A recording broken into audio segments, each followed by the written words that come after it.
E ele, levando sua cruz, foi para um local chamado Lugar da Caveira, que em hebraico é chamado de Gólgota, onde o crucificaram, e com ele outros dois, um de cada lado, e Jesus no meio. E Pilatos escreveu um título e o colocou sobre a cruz: Jesus de Nazaré, o Rei dos Judeus. Este título foi lido por muitos judeus porque o lugar onde Jesus foi crucificado era próximo da cidade.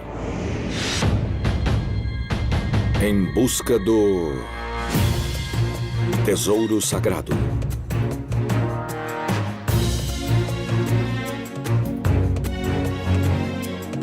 Religião. Ciência. Tradição. Teologia. Tesouro sagrado. Em busca do tesouro sagrado. Em busca do tesouro sagrado.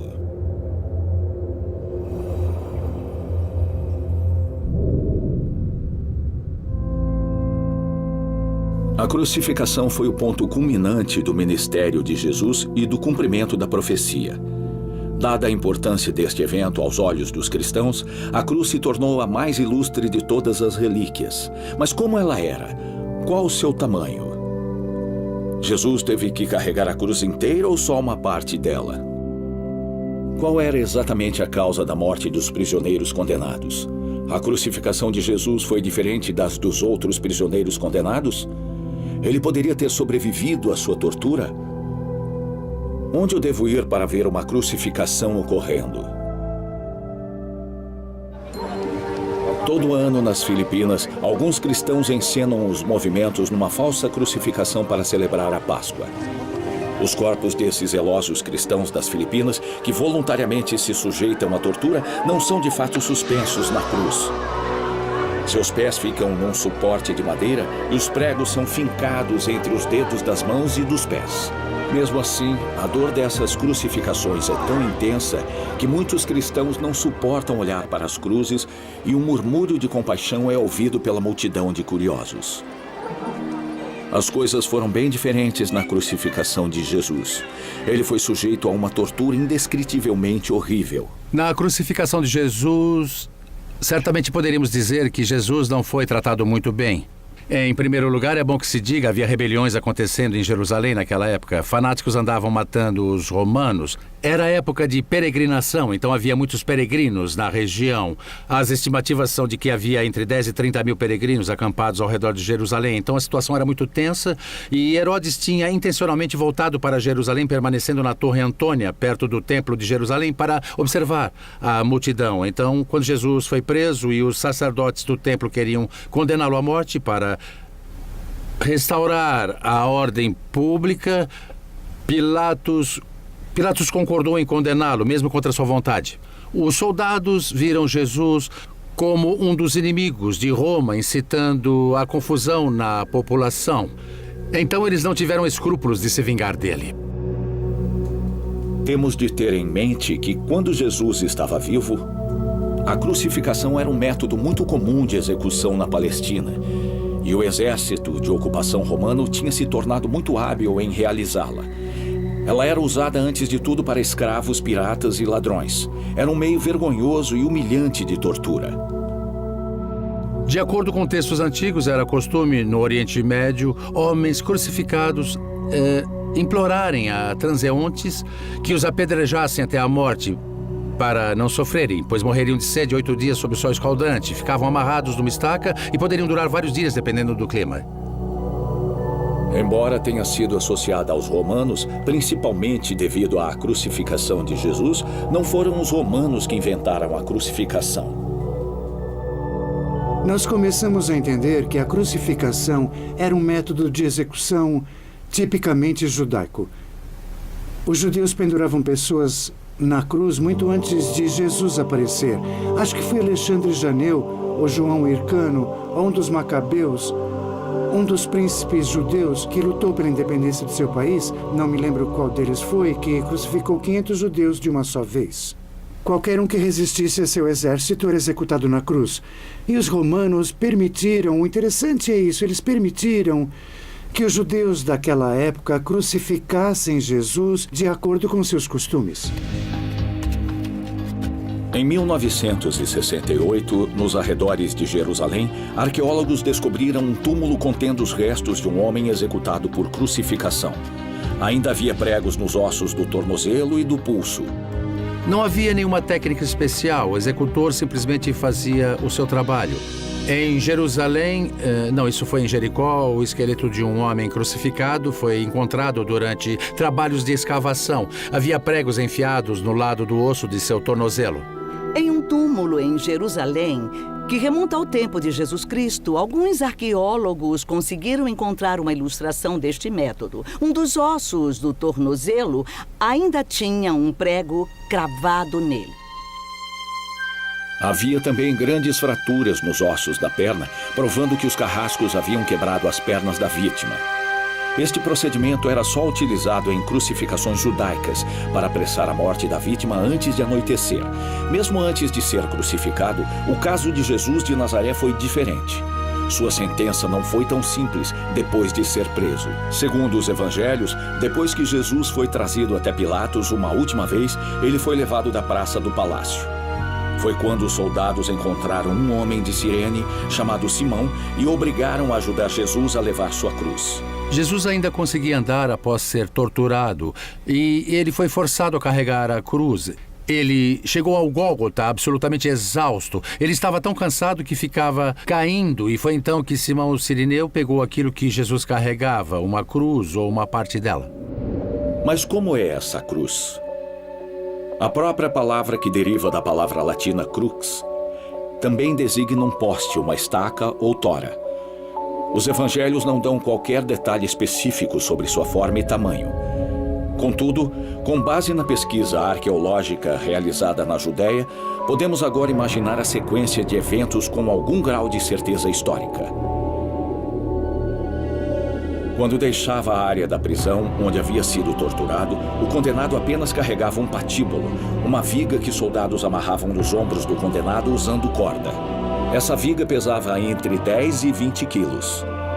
Então, era um método muito marcante de execução, criado para servir de lição para todos. A ideia era pôr o corpo da pessoa condenada numa grande cruz colocada à vista do público, que os transeuntes poderiam facilmente ver onde a pessoa era deixada para morrer de asfixia ou simplesmente de uma morte lenta. A cruz consistia em uma grande tora que permanecia no local da crucificação, enquanto o condenado tinha de levar uma viga chamada de patíbulo. Esta é a origem da expressão francesa mini patibulaire, cara de condenado. Nunca saberemos ao certo se Jesus caminhou até o Gólgota com uma cruz inteira ou só com o patíbulo.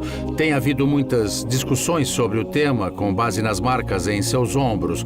No sudário de Turim há uma marca particularmente forte no ombro direito, o que leva alguns pesquisadores a afirmarem que Jesus carregou a cruz inteira em seu ombro direito, enquanto que se a viga estivesse amarrada sobre os seus ombros, criaria um equilíbrio maior e menos peso. Mas vamos olhar para a questão prática. Se os carrascos pregaram uma estaca na vertical no chão de antemão, eles teriam que cavar um buraco profundo e pregar as duas partes no chão. Teria sido mais simples preparar a estaca antes e colocar a viga depois. Os prisioneiros eram retirados de suas celas para o local de execução, que muitas vezes era fora da cidade, por razões sanitárias. Os condenados eram deixados para morrer e seus corpos às vezes se decompunham na cruz. Quando eram levados para o local da execução, havia uma chance dos prisioneiros escaparem ou de seus amigos tentarem resgatá-los. Então os romanos muitas vezes amarravam a parte horizontal da cruz nos presos, principalmente porque era mais fácil de preparar a parte vertical antes. Uma vez que a viga estivesse amarrada ao prisioneiro, era muito mais difícil de escapar. Aí a viga era amarrada às dos outros prisioneiros. Então, mesmo se alguém tentasse resgatar um condenado, eles seriam prejudicados pelo patíbulo, pelas amarras, e os soldados com uma cruz inteira, o prisioneiro não poderia ser amarrado e era mais fácil escapar. No caso de Jesus, ele estava tão fraco após ter sido espancado que mal podia andar.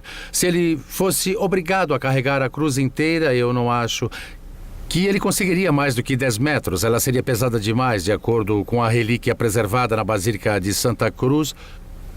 O patíbulo tinha aproximadamente 1 metro de comprimento. Eles usaram uma madeira leve, então uma viga de madeira de 1 metro pesaria cerca de 10 a 15 quilos. Então, o prisioneiro chegou ao local de execução já amarrado. A viga foi içada ao topo da cruz, que não era muito elevada, em torno de 2 metros. Não havia necessidade de andaimes. Depois, os pés foram amarrados à cruz. No caso de Jesus, eles foram pregados, mas para outros, um pedaço de madeira era usado como um apoio abaixo ou entre as pernas. Dado o quanto Jesus estava esgotado, carregar o patíbulo deve ter se parecido como suportar o peso de uma montanha. Depois dele cair algumas vezes, os romanos compreenderam que, do jeito que iam, Jesus nunca chegaria ao Gólgota vivo. Existem suposições de que a viga foi tirada de seus ombros e, já que nenhum dos soldados iria carregá-la, encarregaram Simão de Cirene de fazer isso. Em busca do tesouro sagrado. Em busca do tesouro sagrado. Quando chegaram no Gólgota, que estava fora dos limites da cidade, Jesus foi despido e jogado ao chão. Seus braços estavam amarrados ao patíbulo. Quando o condenado chegava ao local de execução com o patíbulo em seus ombros, a viga era içada até a tora e o condenado era afixado à cruz. Às vezes usando cordas, às vezes usando longos pregos, que eram fincados nas mãos e pés. Os pregos tinham 18 centímetros de comprimento. E então a pessoa era deixada para morrer. Quando os pregos eram colocados desta forma, eles não fraturavam nenhum osso e garantiam uma sólida aderência na madeira. O condenado instantaneamente sentiria uma terrível dor se espalhar pelos seus braços até o pescoço. Essa tortura cruel em si era o bastante para fazer muitos homens morrerem. E se o condenado não estivesse morto até o final do dia, suas pernas eram quebradas para apressar a sua morte. Acima da cruz, havia uma inscrição também conhecida como títulos, uma espécie de pequeno painel no qual estava escrito o nome da pessoa e a razão de sua execução. Depois que Jesus foi pregado à viga, ela foi içada e encaixada no poste. O resultado final era mais um T do que uma cruz de 4 lados. Os pés balançando foram emparelhados ao poste, um sobre o outro, então um prego foi fincado entre o segundo e terceiro metatarso no centro dos pés.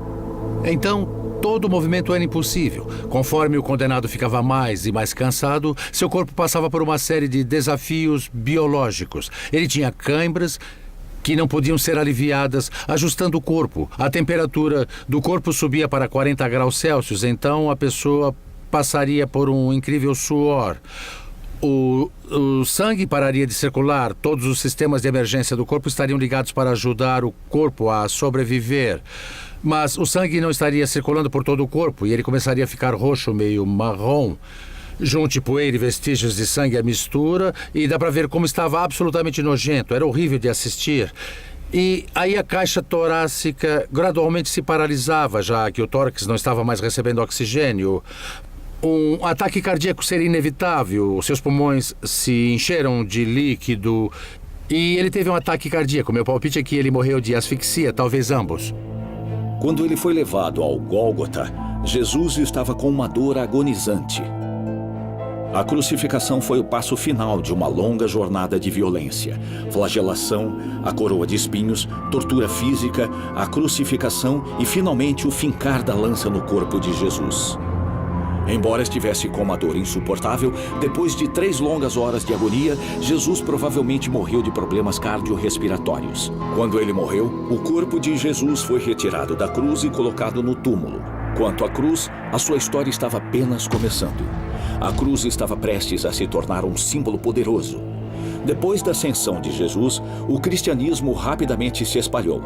Esse crescente cristianismo foi percebido como uma ameaça. As primeiras perseguições foram orquestradas pelos judeus tradicionais que viram os ensinamentos e a tolerância cristã como uma violação das leis de Abraão.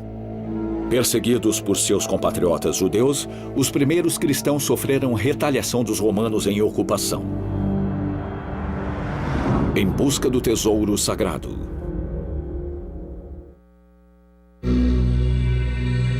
Em busca do tesouro sagrado. No início do século IV, Diocleciano emitiu uma série de editais exigindo o sacrifício de cristãos aos deuses romanos. Aqueles que se recusassem a cumprir eram presos, torturados e executados.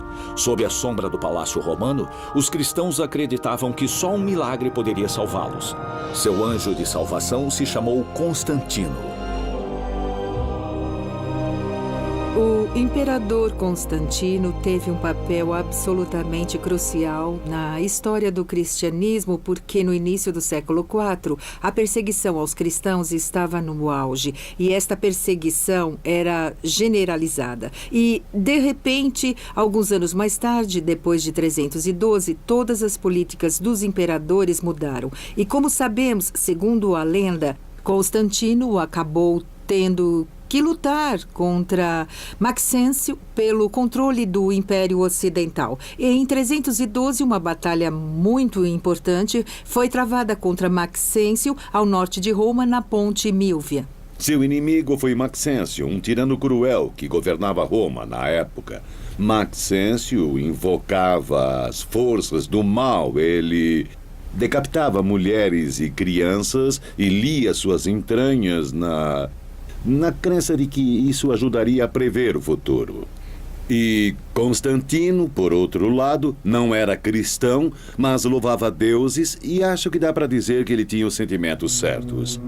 E uma noite Jesus Cristo apareceu diante dele e lhe disse: carregue o lábaro ante as suas tropas e será vitorioso. Este foi o momento do famoso Inoque Signo Vintes. Por este sinal vencerás. O lábaro era o estandarte militar, uma bandeira com apoio vertical e uma barra horizontal, criando a forma de uma cruz, e na bandeira roxa bordada a ouro havia o monograma famoso de Cristo, XP, as duas primeiras letras da palavra grega para Cristo. Em 28 de outubro de 312, Constantino saiu como vencedor. Ele se converteu ao cristianismo e se tornou o primeiro imperador cristão na história. Desde então, a partir de 312, ele declarou a legalidade do cristianismo. Na verdade, o cristianismo se tornou a religião oficial do Estado até o final do século IV. Em 313, Constantino emitiu o que é chamado de Edito de Milão, que deu aos cristãos a liberdade, o direito de praticar a sua religião, e devolveu igrejas que haviam sido confiscadas. Isso foi muito importante para o catolicismo, porque foi aí que a religião católica foi reconhecida. E Constantino, obviamente, exerceu um papel muito significativo construindo igrejas cristãs em Roma e na Terra Santa. Ele já era visto como alguém que favorecia a veneração de relíquias, já que ele havia ordenado a escavação do Santo Sepulcro em Jerusalém. Sob o seu reinado, fragmentos da madeira da cruz de Jesus também foram encontrados. Ele mandou construir basílicas, uma das quais estava em Roma, no local dos restos mortais de São Pedro e São Paulo, e, segundo a lenda e a tradição, em outros locais de restos também. Enquanto Constantino estava supervisionando a construção de seu império, sua mãe, Helena, que também se converteu ao cristianismo, decidiu ir em peregrinação para a Palestina. Helena é outra figura que é tanto histórica quanto lendária. Ela era mãe de Constantino o Grande, o famoso imperador romano cristão. E ela também era uma cristã. E ela viveu até uma alta idade e ela morreu em 327 ou 29. E pouco antes dela morrer, ela foi para a Terra Santa por várias razões e Aparentemente, ela ficou a cargo de uma escavação do local do Calvário, onde encontraram a Santa Cruz. Segundo a lenda, foi lá, em uma caverna perto do local do Calvário, que ela descobriu 3 cruzes. Aquela onde Jesus morreu e as 2 usadas pelos ladrões que foram crucificados ao mesmo tempo.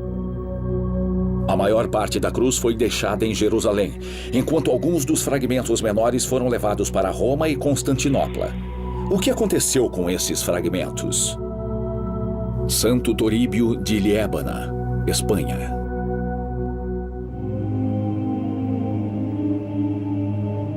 Parece que um grande pedaço da cruz que Santa Helena havia deixado na Igreja do Santo Sepulcro, em Jerusalém, está agora conservada em Liébana, no norte da Espanha, no mosteiro de Santo Toríbio.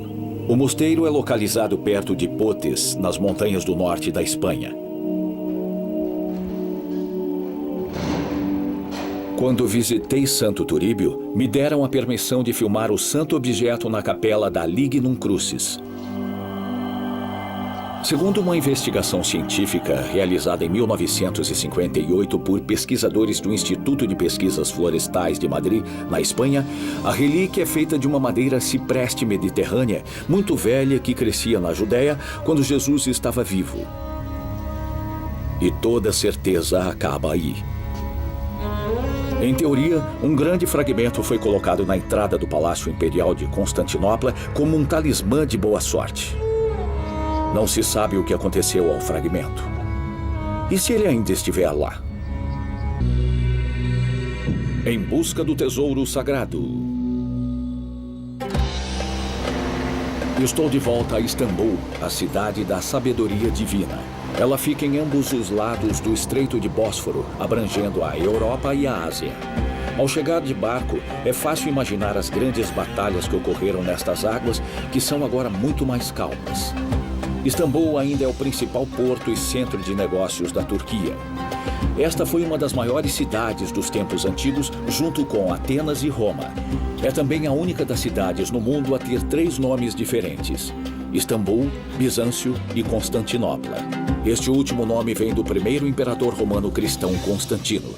Os romanos chegaram no século II depois de Cristo. Sétimo Severo construiu um novo muro ao redor da cidade. Eram as muralhas. Aí então vem Constantino o Grande. Ele se apaixona pela cidade e decide batizá-la Nea Roma, Nova Roma.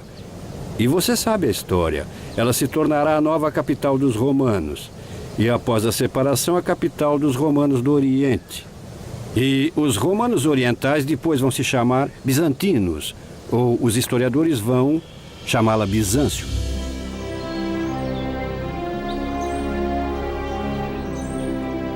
A cidade de Istambul é o lar de um monumento que simboliza a arquitetura medieval, a Igreja de Santa Sofia.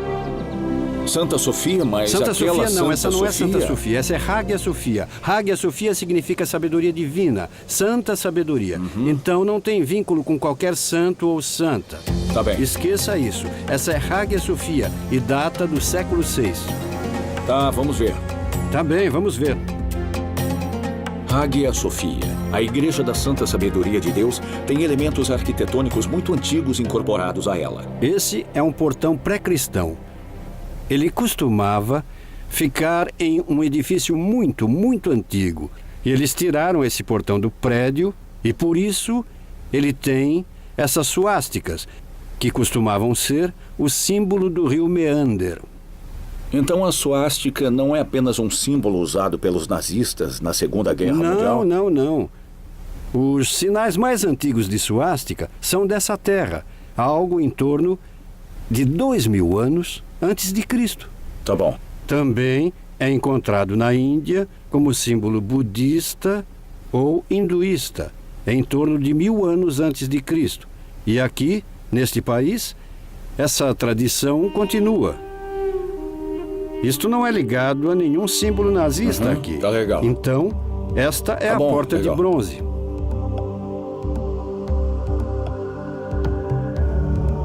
Inicialmente construída pelo imperador Constantino, Hagia Sofia foi queimada durante um motim em 404.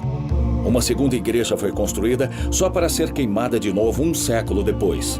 O imperador Justiniano decidiu construir uma basílica maior do que o Templo de Salomão. Graças a 10.000 trabalhadores gerais e 100 mestres de obras, este feito foi realizado em menos de 6 anos. Hagia Sophia era tão bonita que, quando a cidade caiu para os otomanos, o sultão Mehmed II impediu que ela fosse destruída. Já que os mosaicos cristãos eram blasfemos aos olhos dos muçulmanos, o sultão passou gesso sobre eles. Por 1000 anos, o domo no centro de Hagia Sophia foi o maior no mundo. Os muçulmanos ficaram tão fascinados com este projeto que eles o adotaram na magnífica Mesquita Azul, que foi construída do outro lado da basílica. Durante uma escavação da histórica Praça Sultanahmet, na década de 30, os trabalhadores descobriram uma série de mosaicos extraordinários. Aparentemente, eles foram usados para decorar o piso de um pátio interno do Palácio Imperial. Hoje em dia, a coleção dos mosaicos, um quebra-cabeça de 80 milhões de peças, é abrigada no Grande Museu de Mosaicos do Palácio. A poucas quadras do Museu do Mosaico fica uma cisterna extraordinária escondida sob a terra. Acredita-se que ela foi construída pelo imperador Constantino para servir ao Palácio Imperial. Suas arcadas, apoiadas por 336 colunas de mármore de 9 metros de altura, dão o visual de uma catedral. Curiosamente, 2 dessas colunas têm cabeça da Medusa em sua base. Essas cabeças foram tiradas das ruínas de um antigo templo pagão para servir como blocos para 2 pilares que estavam muito curtos para alcançar os arcos. No passado, a oeste da Mesquita Azul ficava o hipódromo. Ele era o coração da antiga Constantinopla. Foi aqui que homens corajosos competiam em corridas de cavalos com carroças de 2 ou 4 rodas. Tudo o que resta desta enorme estrutura é parte das paredes do estábulo que domina a Praça do Mercado.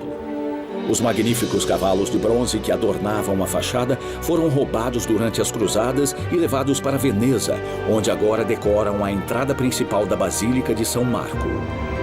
E no meio da Praça Sultanahmet havia o Palácio Imperial de Constantino, onde, segundo a tradição, a mãe do imperador trouxe um fragmento da verdadeira cruz. Mas onde exatamente ela ficou? Com todas as batalhas ao longo dos anos, o palácio foi totalmente destruído.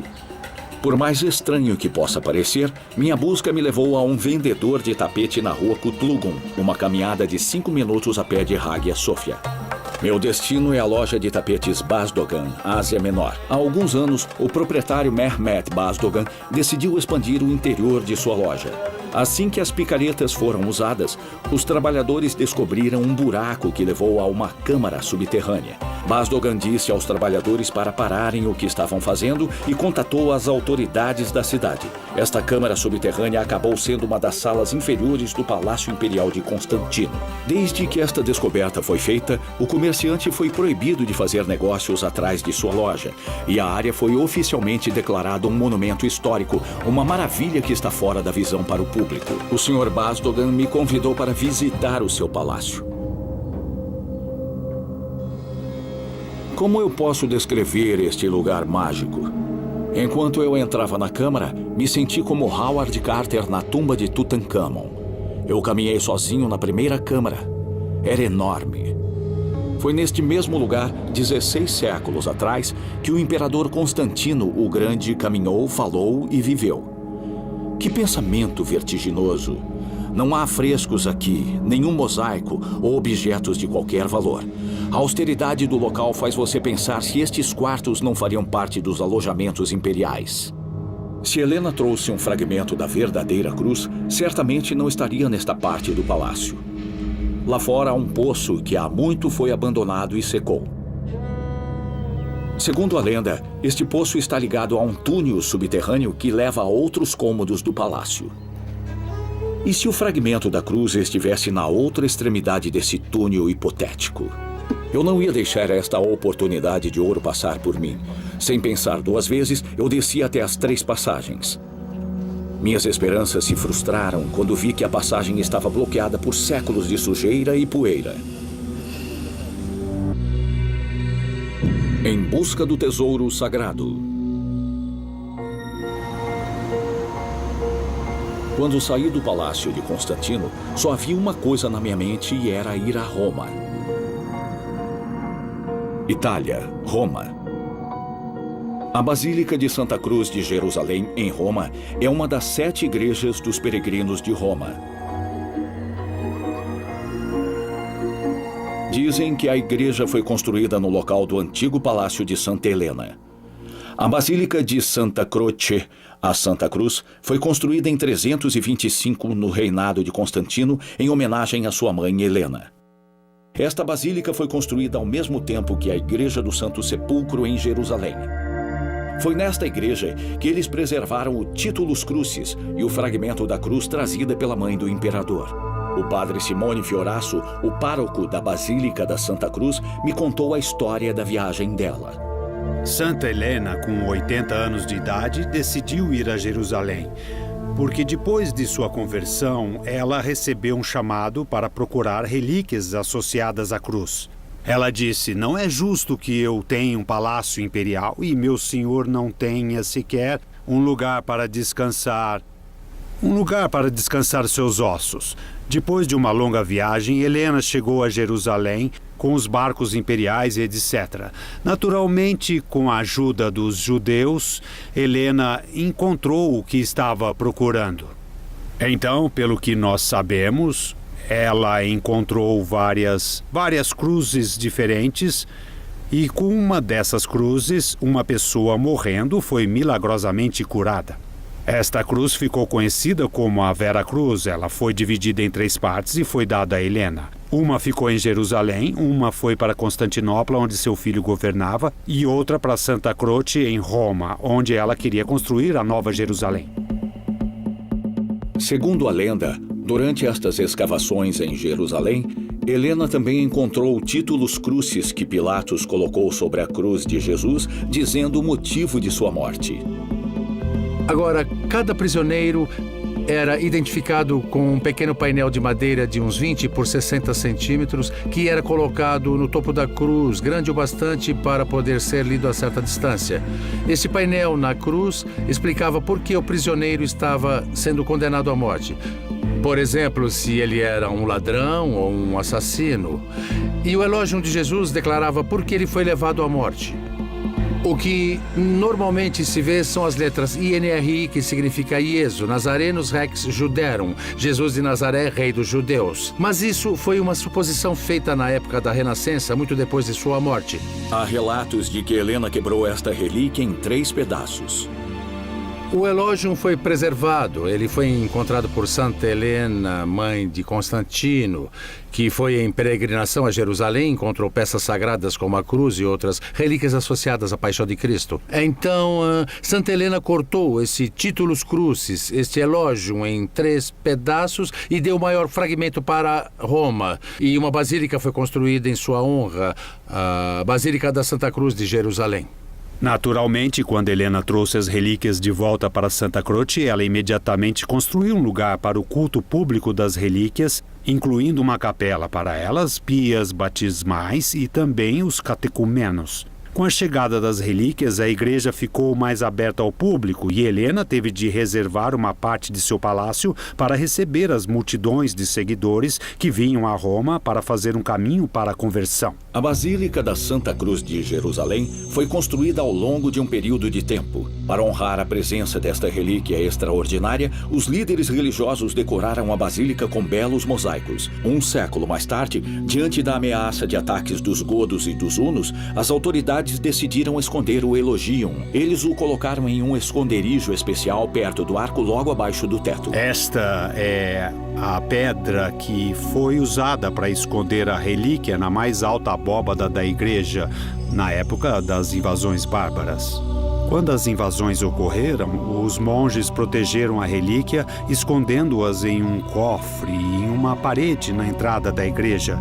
E havia um anjo na parede, no centro do cofre. A relíquia desapareceu na madeira, uma memória do passado, até pintores a descobrirem em 1492. Temos a história de Leonardo de Sarzana. Esse é um documento existente no Vaticano. Esse monge esse religioso, esse escritor, explica como foram feitas as reformas no teto, que era muito alto, e no sótão, que estava a cerca de 18 metros, se medirmos deste ponto onde estamos agora. Infelizmente, houve uma infiltração de água. E por causa dessa infiltração, era necessário reparar o sótão e pintá-lo novamente.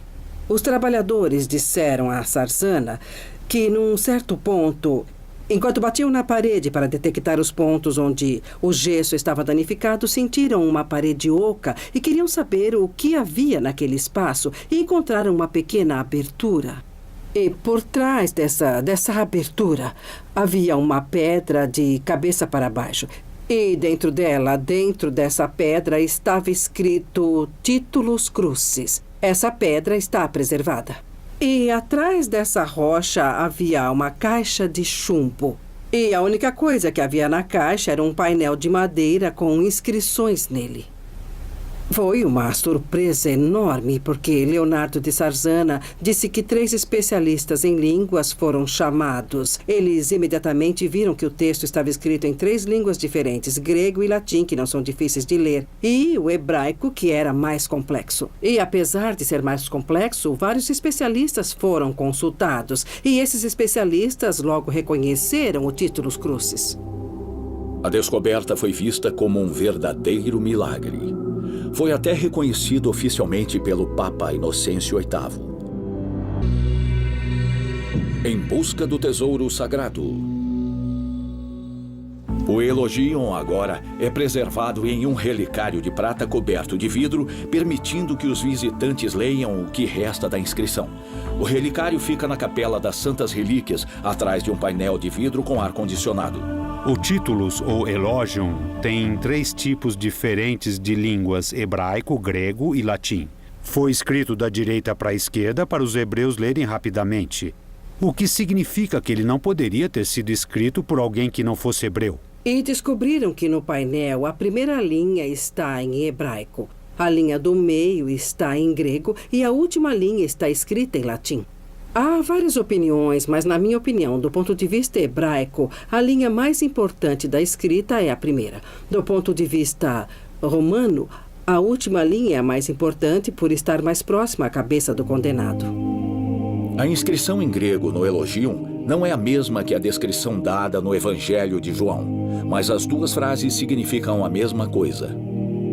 Outro ponto interessante é que o grego não dá o sentido exato da palavra Nazareno, do capítulo 19, versículo 19 da tradição cristã do Evangelho de João, mas sim uma transcrição grega da palavra latina Nazarenos. Quem escreveu não pensou no modo correto de escrever essa palavra em uma versão grega.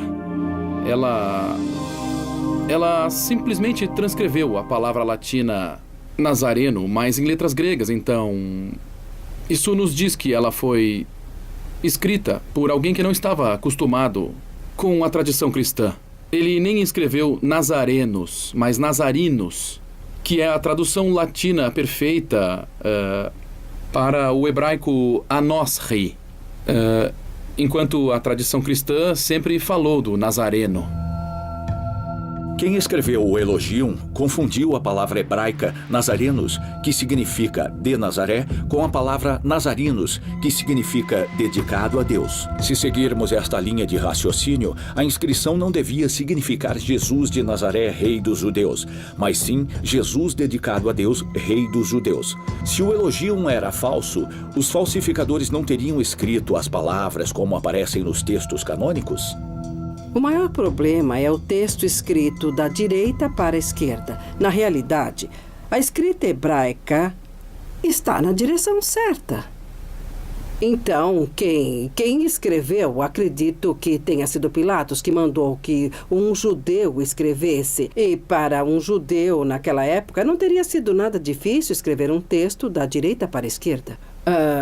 Estamos falando de escritas diferentes.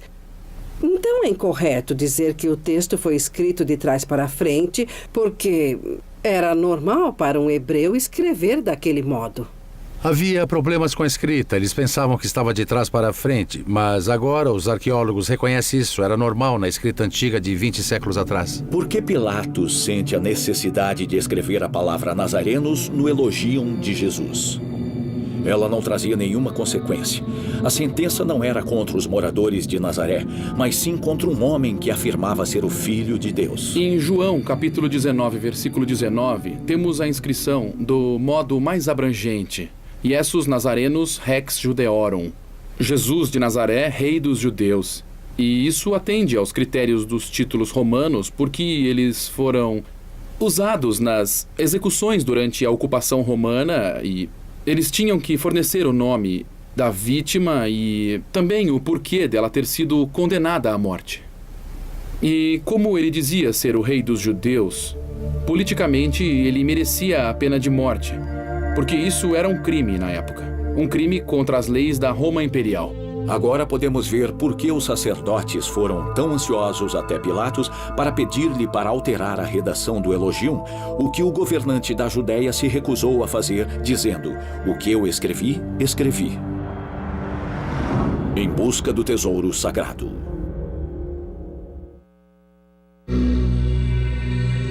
Em busca do tesouro sagrado. Em 2002, cientistas da Universidade de Roma III, em colaboração com a Universidade do Arizona, nos Estados Unidos, obtiveram permissão para retirar um fragmento do Elogium para fins de análise. Água de controle. A amostra foi cuidadosamente limpa e preparada para o teste de carbono. Fui eu que pedi a datação por carbono. O estudo começou em 1993 e pouco a pouco foi progredindo.